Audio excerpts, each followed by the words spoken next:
was a junior, we had 6 guys out for basketball. It was at a small school.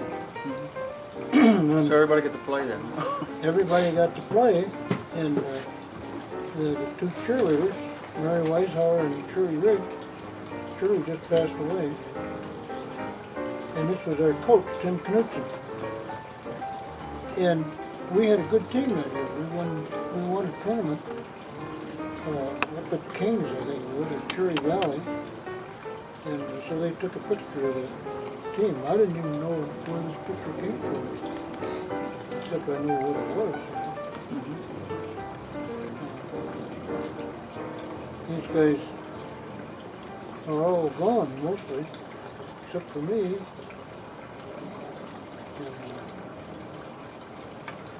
Anyway, that was a 3-year high school, and they we had to go to a different school for our senior year. I went to Shadman after this year, and graduated from high school in Shadman. But at the time this picture was taken, I still lived out on the Prestegaard homestead. We lived out there from the time I was in 6th grade till the time I was a senior in high school. And where was that? That was northwest of the town of Lee. It was a farm that my grandfather homesteaded. And we lived there for just 6 years, and we weren't very good farmers. But we had a little Shetland pony, and we would hook the pony up to the lawnmower and make the pony pull the lawnmower. And then to reward the pony for all that hard work, we took her in the house to give her a drink in the kitchen sink. Inside the house? We had her, and then the folks came home, right, when we had the pony in the house. That didn't go over too big.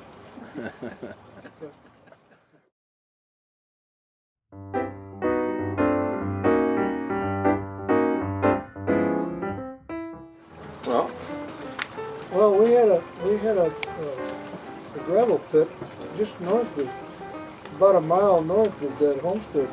And in summertime, hell, we would go swimming almost every day in the gravel pit. And we even, rigged up a diving board, swam in there. And of course, we all swam in the nude. And then it was right next to the railroad tracks, and they had these big piles of gravel piled up.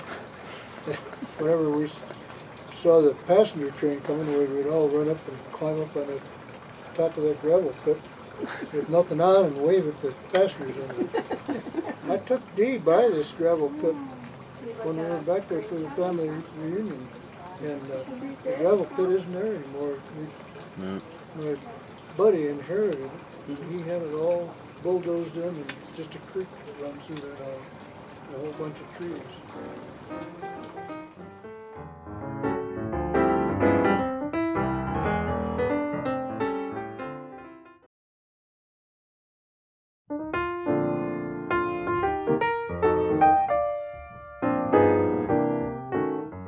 Well, we lived in several different houses in Lee from the time I can remember, but just before we moved out on the farm, we lived in my grandpa's. My grandpa had a general store, grocery store, and general merchandise, and they had flats up above the store. And when my grandmother got sick, my mother was the only daughter, so she was selected to, take care of her folks. So we moved in with them. Oh, really? Yeah, and we lived there for. This is right in town, though. Yeah, right down Main Street. That building is not there anymore either. We had a bowling alley in Lee, and this was when we still lived out on the farm, but I would set pins for spending money. We got a nickel a line. You could make $3 if you set for 2 weeks. You'd start at 7 and you wouldn't get through till sometime midnight. So there are no machines. Every time somebody you'd have to sit up high and. You sit up high, and then they had a machine that you load the pins into and push it down, and that would set the pins. It was hard work. Yeah. But I was only a sophomore, a freshman, and sophomore, and a junior, I guess. Did you ever get hit by flying? Oh yeah, you could see the bowlers, Yeah. You set the pins and you sit up there and watch. when the ball was getting there, well, you'd raise your feet up. Yeah. Sometimes you wouldn't get your feet high enough and you get hit in the leg with a pin, or sometimes the pin would fly. Yeah. So you didn't get any tips or anything? No. We're lucky to get paid. Can you use it?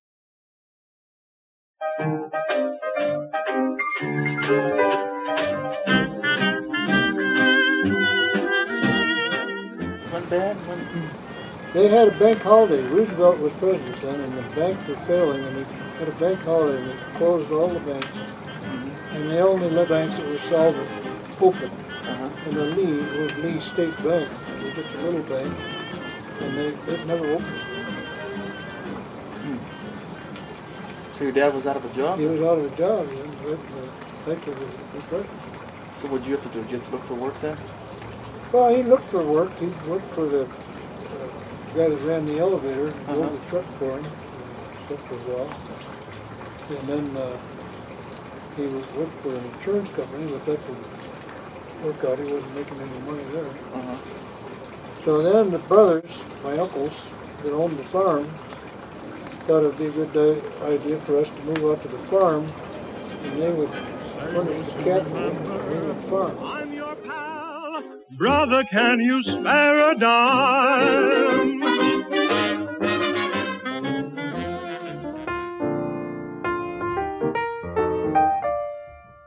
So what kind of jobs did you do? Did you have to do like milk cows and? We milked 12 cows every day, every morning, every night, and then we had to separate the Cream separator? Yeah, cream separator. You'd have to. We had it hooked up to a electric motor, but you had to get it up to speed, and then the motor would keep it going. So after milking every day, we'd bring it in and you'd get that thing up to speed, and then you'd dump the milk and it had a big reservoir on the top, and then open up the spigot, and the milk would go through, and the separator would separate. So would you sell that milk? Take it to town and sell it? They would sell the cream, and they didn't have enough milk. They went in the dairy business then. Yeah. But they would use the cream. Thank you. They had a creamery where they made butter in the town up north of Prestegaard, and they would come by. I think the truck came by 2 or 3 times a week to pick up the cream that the farmers had. But you use the rest of it yourself? Yeah. So you guys didn't? Yeah, my aunt, she still churned butter and would save enough cream to make enough butter for the family. How come you didn't do that? Well, that was ladies' work.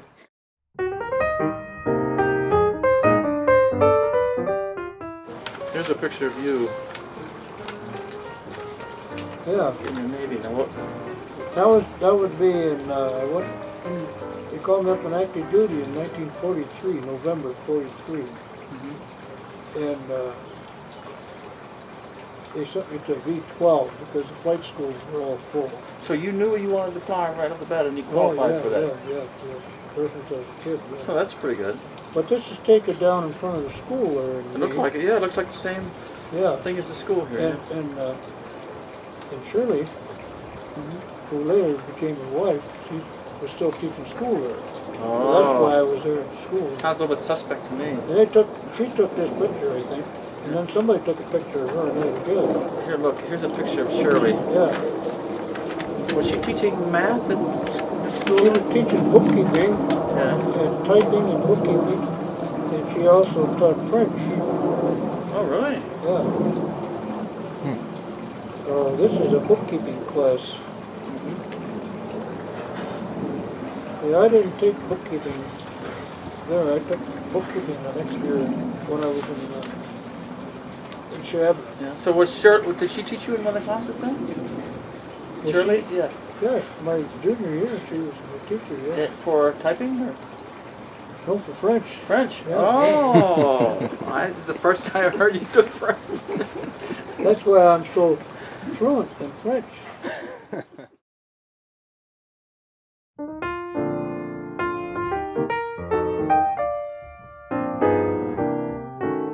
Well, now I have a picture of you. That's a the Navy called them SNJ. That was an advanced training. What was it that made you want to fly? Like, Well, I think it was Lindbergh flying across the Atlantic. I was only 2 years old when he flew across the Atlantic.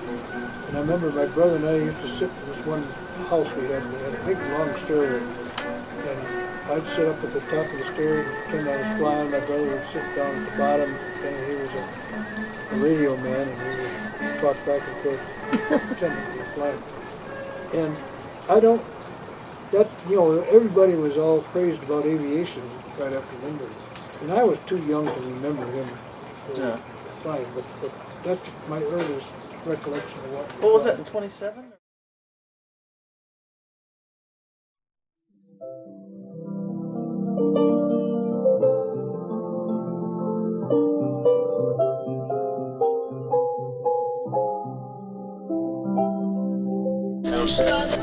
We interrupt this program to bring you a special news bulletin. The Japanese have attacked Pearl Harbor, Hawaii, by air, President Roosevelt has just announced. The attack also was made on all naval and military activities on the principal island of Oahu. We take you now to Washington. The details are not available. They will be in a few minutes. The White House is now giving out a statement. The attack apparently was made on all naval and military activities on the principal island of Oahu. The President's brief statement was read to reporters by Stephen Early, the President's secretary. A Japanese attack upon Pearl Harbor naturally would mean war. Of course, you know, everybody knew that there were pretty tense situation in relationship with Japan. And I can remember my dad saying, well, you know, we'll be at war with Japan before long. And I was setting pins. And after the game was over, I came up to the truck. That would have been a Saturday night, I bet. No, it was, Sunday night? this was Sunday afternoon. And I came up, and the principal of the school was up to the bowling alley. And he had heard it on the radio. He told us that Jeff had gone Pearl Harbor. Yeah, so Hawaii would... And I didn't know what Pearl Harbor was. Oh. Hawaii. Didn't know anything about it. But then when I got through that night, my buddy and I, we had a date with a couple of gals from Shabna. And when we went to pick them up, where of course the folks had this radio on, no television then. And they were listening to all the news and everything. Oh, then the next day, on Monday, the principal got us all on the stage congregating, and he had the radio on. We listened to Roosevelt's speech when he asked Congress to declare a state of war. So everybody was, you know, all gung-ho after that.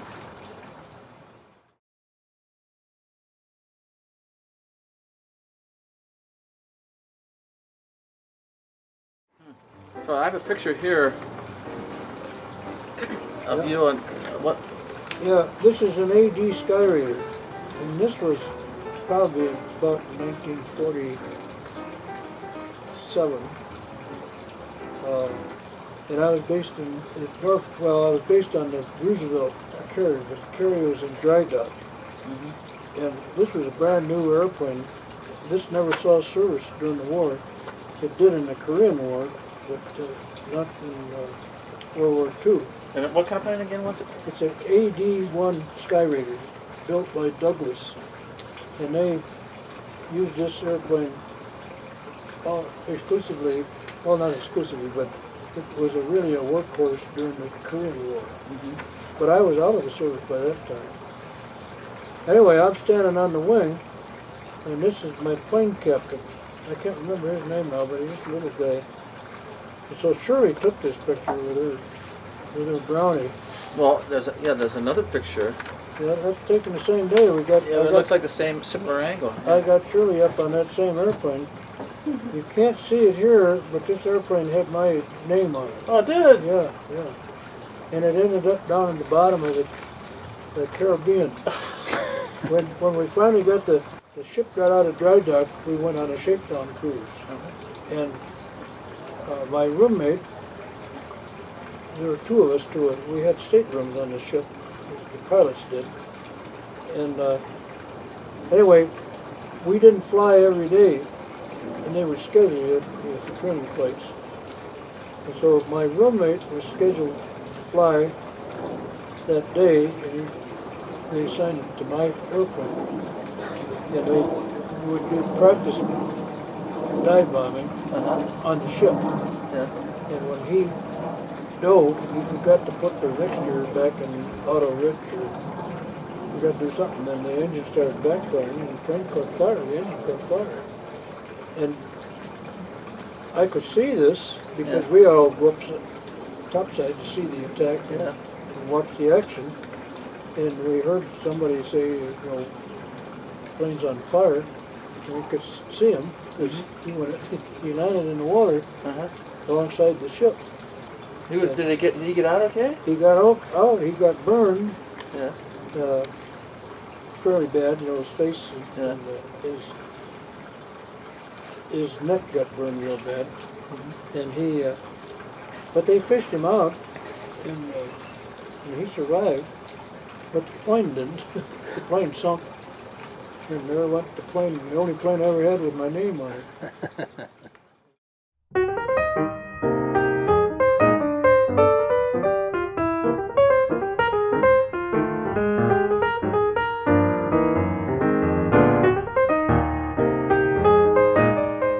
You look pretty serious there.